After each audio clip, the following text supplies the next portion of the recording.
Assalamu alaikum. Today's topic is 1962 Constitution. It was the second constitution of Pakistan. We will study the salient features of this constitution. 1962 Constitution was a different type of constitution. It was not made by any of the parliament or elected National Assembly. It was a unique constitution that was given by a single person. That's why it is called one man show. Though for making this constitution, a commission was established by General Ayub Khan when he imposed martial law in Pakistan in 1958 and abrogated the constitution of 1956. He promised the people to restore democracy as early as possible. But he said that democracy is a very demanding system, and people of Pakistan are not wise enough to elect right people for governance. That's why he imposed martial law, and now he wanted to introduce a constitution that was given that will give a controlled democracy. So Justice Shahab Commission presented its recommendations in 1961. These recommendations were not according to the wishes of General Ayub Khan because he thought that he is expecting some constitution which would control and which would develop Pakistan in a different way as he wanted. So he presented the report to a committee of his cabinet, and that committee formulated its recommendation. Again, these recommendations were not according to the satisfaction of General Ayub Khan. So he presented all these to Governor's Conference. And when Governor Conference was convened, then General Ayub announced that he will give Pakistan a strong constitution and a strong political system. So after 4 months of the process in 1962, this constitution was prepared in March that was imposed in June 1962.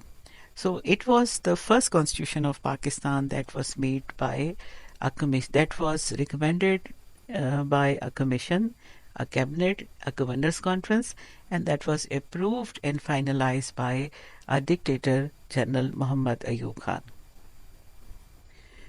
Now we come to the features of this constitution. 1962 constitution contained 250 articles divided into 12 parts and 3 schedules. So it was a lengthy constitution which was carrying a preamble of objectives resolution. Whereas in 1956 constitution we see that it was consisted of 234 articles, 13 parts and 6 schedules. So it means that it was bigger than 1956 constitution. A new system was established for indirect democracy, which he called controlled democracy. It was basic democracies. Basic democracies were the institutions which were basically elected for as the local bodies. But local bodies were not empowered to provide services at the grassroots level because they have to work under the civil administration. So it means that they were having no teeth, no powers. The second function was it has to perform, local body system has to perform as electoral college. On one side, they have to elect the Parliament of Pakistan, that is National Assembly, and secondly, they have to elect separately the President of Pakistan. And people of Pakistan have to elect basic democrats, 40,000 from East Pakistan, 40,000 from West Pakistan. Country's name was Islamic Republic, already Islamic Republic of Pakistan, but this time in 1962 constitution it was only Republic of Pakistan. And as a protest by the people compelled President Ayub Khan to change this name and restore the old name of Pakistan that was given under the constitution of 1956, the Islamic Republic of Pakistan. It was a rigid constitution because it required two-third majority of the parliament to be amended, and for final approval, president's approval was also required. So it was hard to amend. That's why it is called a rigid constitution. Constitution has given the system of country as a federation. It was already there in 1956 constitution. One unit was restored. Pakistan was consisted of 2 provinces, East Pakistan and West Pakistan, as it was given in 1956 constitution. And there were 3 lists. One is federal, other is provincial, and third list was concurrent list. and federal legislature can make laws for federalist and concurrentist, but at the same time it can make laws for the provincial assemblies, one on their request and secondly on their own when they consider that defense, security, economy and law and order situation is threatened. So constitution provided for a federal system with the principle of parity. It means that East and West Pakistan were given equal representation, which was a compromise in 1956 constitution as well. And there were two separate provincial governments, one in East Pakistan and other in West Pakistan, and power distribution was given in constitution. The constitution provided presidential system of government in Pakistan, and it was the first time. Presidential system provided a form of government under which president was to be elected indirectly from a panel of not more than 3 candidates by an electoral college. And I just mentioned that electoral college was basic democracies, and the councillors of basic democracies, 80,000 in total from East and West Pakistan, have to elect president for a term of 5 years. And president should be a Muslim, not less than 35 years of age. He also should qualify for the election of National Assembly. And president has to be head of the state and chief executive of Pakistan both. The legislature functioned independently of the executive and could not be dissolved by the executive or the president. The legislature was the supreme lawmaking body of the country, and no proposal of law can become a law without the voting of this body. It was unicameral and based on principle of parity. Total membership of National Assembly was 156, one half of whom were to be elected from East Pakistan, another half from West Pakistan. Three seats reserved for women from each province. The term of this assembly was 3 years. Powers of National Assembly. The National Assembly was exclusively empowered to legislate for the central subject. However, it could legislate on matters falling under provincial jurisdiction. जो जैसे मैंने आपको भी बताया कि जहाँ पे law and order का, डिफेंस का, इकोनॉमी का या लॉ एंड ऑर्डर कोलैप्स का इशू होता तो वहाँ पे सेंट्रल सब्जेक्ट के अलावा सेंट्रल असेंबली प्रोविंशियल सब्जेक्ट के ऊपर भी अपनी जुरिस्डिक्शन इस्तेमाल कर सकती थी, दो इट वाज नॉट अप्रिशिएटेड. फिर ये कि जो टैक्सेशन है, it was also the power to impose taxes was also with the central legislature, though these taxes were to be distributed to the provinces as well according to the procedure given in the constitution. Now we come to the president. President was elected independently as we just discussed by the BDs, and he was having its own mandate.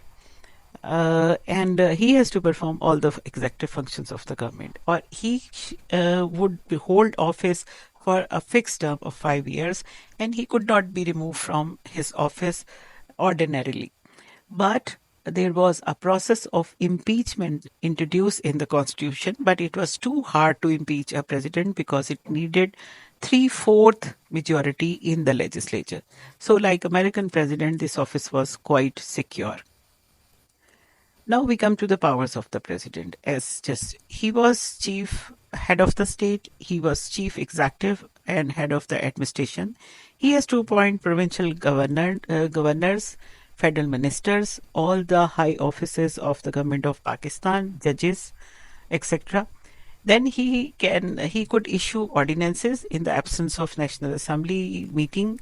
Then he has to finally approve the laws made by the parliament, and then he can veto, a limited veto to the legislated laws sent by the National Assembly, though it was limited in a sense because if National Assembly again approve those laws with 2/3 majorities, then they become law without the consent of the President of Pakistan. Now we come to the presidential powers and the legislative powers of the president. What were those powers? As I just mentioned, president has to give final approval of all laws made by the National Assembly. He has to approve all amendments in the constitution done by the National Assembly.